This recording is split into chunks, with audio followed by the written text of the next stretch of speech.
Je suis le général George Armstrong Custer. Je commande les forces des États-Unis dans ce pays. Selon le capitaine, il semble que tu aies déjà négocié avec nous. Est-ce vrai? Bon. Parce que je veux que tu comprennes exactement la portée de ce que je vais dire.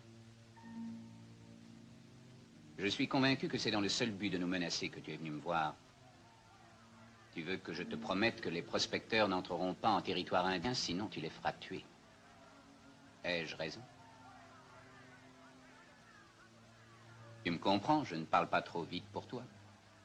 Non, continue.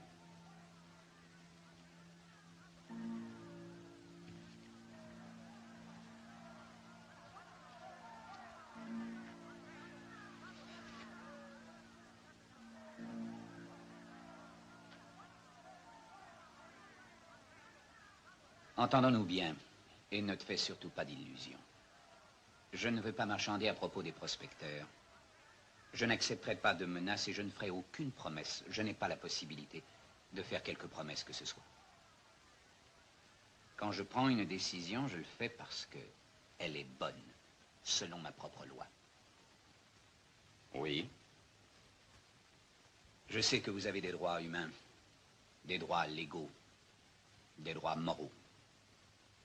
Et si par hasard il m'arrivait de l'oublier, il y aurait toujours le capitaine Bentin pour m'en faire souvenir à chaque instant. Mais je ne suis pas un politicien, ni un moraliste, ni un prêcheur.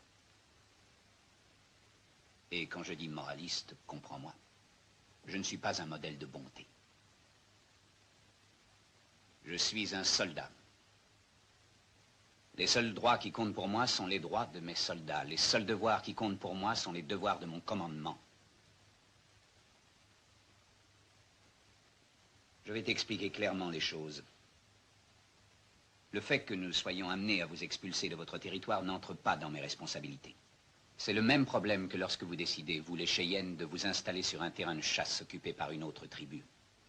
Vous ne vous demandez pas si vous en avez le droit, ni si les autres étaient là depuis des siècles. Vous êtes plus nombreux et vous les anéantissez dans des batailles, et vous prenez leur place.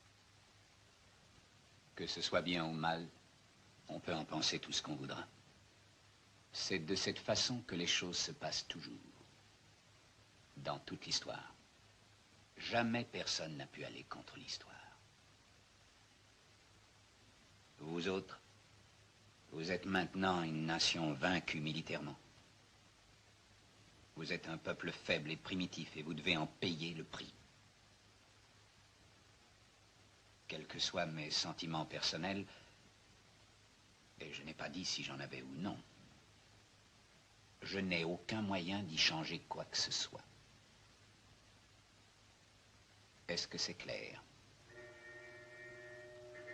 Oui, très clair. Bentin?